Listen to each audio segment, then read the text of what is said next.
Привет, я Лиза. Сегодняшнее видео я записываю во дворе, потому что именно во дворе прошли мои 90-е. Тема этого видео – почему вернулась именно мода на 90-е, а не на какое-то другое десятилетие. И с чем это связано? У меня есть две теории касательно этого феномена. Первое объяснение связано с общемировым трендом. В принципе, ни для кого не секрет, что мода цикличная, и каждые примерно 20 лет возвращается мода на то, что уже было когда-то. Потому что, в принципе, 20 лет – это достаточно длинный срок, чтобы что-то подзабыть и почувствовать это снова новым. В принципе, возвращать старое в моду начали еще в конце 18 века, потому что высший класс настолько хотел отделяться всегда от среднего и низшего класса за счет каких-то новых финтифлюшек в одежде. В принципе, сейчас примерно все то же самое. Вторая причина, естественно, связана с ностальгией.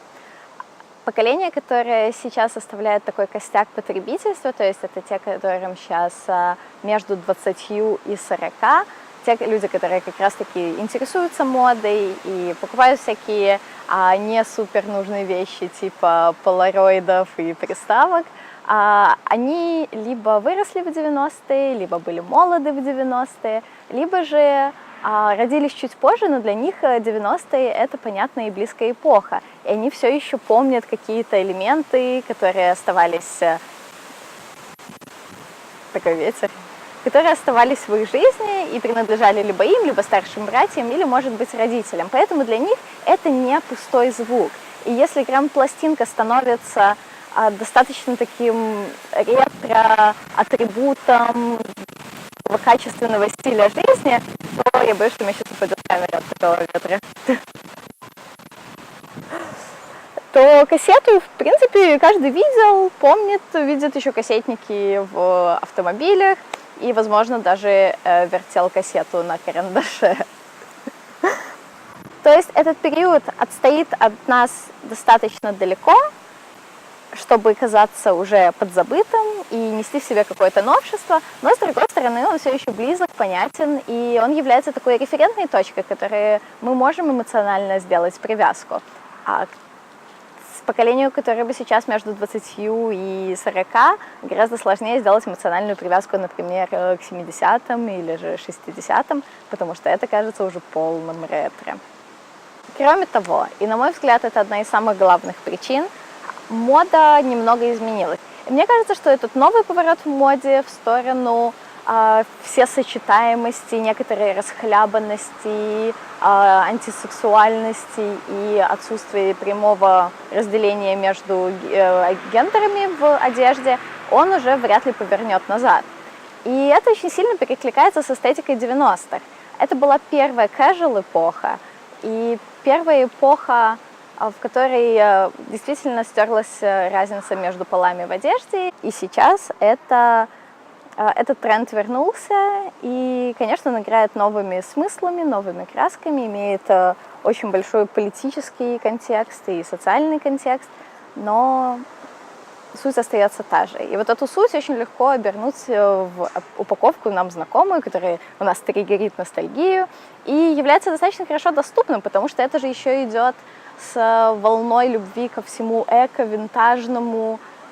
И это такая почва, потому что в каждом винтажном магазине или секонд-хенде, или у вас на чердаке у бабушки, или у мамы, или у кого угодно, найдется что-то из 90-х. Поэтому вот эта вот идея reuse and recycle, она очень хорошо ложится в тренд возвращения эстетики 90-х, потому что это тупо возможно, легко и удобно сделать и воплотить в жизнь эти наряды. Есть, конечно, другая сторона. Когда я росла, 90-х в Беларуси, это было не самое клевое время, и когда я в Амстердаме увидела девушку, которая шла в такой дубленке, которая у меня ассоциируется только с 90-м, это было пару лет назад, я еще не привыкла, что мода на 90-е вернулась и, судя по всему, останется надолго, и я реально не могла понять, как можно это надеяться, это же такое, ну это же днище, это же просто как символ бедности и безнадежности. Но, с другой стороны, в Голландии в 90-х ничего такого не было. И это уже наши личные коннотации, которые мы присваиваем одежде или стилю. Вот, и я хотела бы перейти в этот момент к моде на 90-х в постсоветском пространстве. И в постсоветском пространстве эти причины могут быть несколько другими. Какими же они были в постсоветском пространстве? Давайте посмотрим. Вернее, они не полностью другие. Они немного меняются, и добавляются новые значения, которые в общемировом тренде на 90-е не прослеживается, на мой взгляд.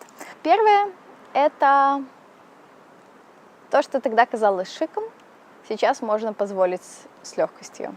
И это какая-то компенсация. Тем, кто пережил бедное детство 90-х или бедную молодость 90-х, этот момент, что ты можешь поиграть во все эти игрушки, во все эти дэнди, пофоткаться на полароид и одеться в какие-то вещи, которые тебе казались абсолютно недостижимыми и являлись такими объектами желания. И сейчас это очень легко. И мне кажется, это тренд еще на постсоветском пространстве, это тренд на возвращение и отыгрывание. Это раз. А второе, то, что 90-е были не только эпохой беспредела и какой-то нестабильности, это были еще годы офигенной политической свободы.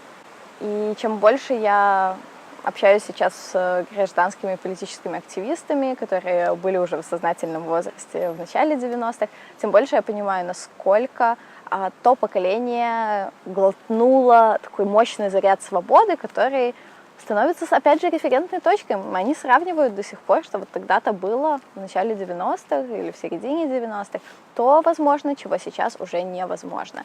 И в основном на постсоветском пространстве политические режимы и социальная обстановка достаточно ригидная, и свободы не хватает на многих уровнях. Поэтому такое возвращение каких-то трендов, возможно, это какой-то отголосок той свободы, тех возможностей, которые несли в себе 90-е, которые символизировали. Это было начало не только для моды, вот этой casual моды, где силуэт не правит,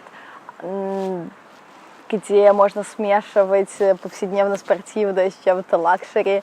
Но это было еще и для многих стран, это было время падения Китайской стены, Берлинской стены, падения коммунизма, которое, я думаю, тронуло и всколыхнуло весь мир.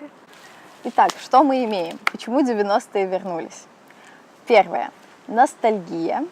Мы, люди, которые были юны или малы, реально испытывают какую-то тоску и как раз могут ее воплотить и пощупать, объективировать свою тоску и свое прошлое, пообщаться с ним, переосмыслить его, покупая какие-то вещи, обладая ими. Опять же, компенсация. То, о чем ты мечтал в детстве или в юности, сейчас становится супер легко возможным, и я не думаю, что для кого-то это большой минус. Схожие требования к моде. Антисексуальные, безгендерные, очень супер повседневные, миксованные, сумасшедшие, отрывные, бессилуэтные модели вернулись по другим причинам, но очень сильно срезонировали с 90-ми. Тупо цикличность моды. Возвращение к свободе, обещанию новым начала в жизни после падения коммунизма, в мире Европы после падения Берлинской стены. И это возвращение той свободы, которой нам сейчас не хватает в наших режимах. Кстати, вот американские объяснятели трендов на 90-х, они связывают с тем, что 90-е были достаточно стабильной эпохой. И поэтому это такое скучание по временам более понятным. Maybe.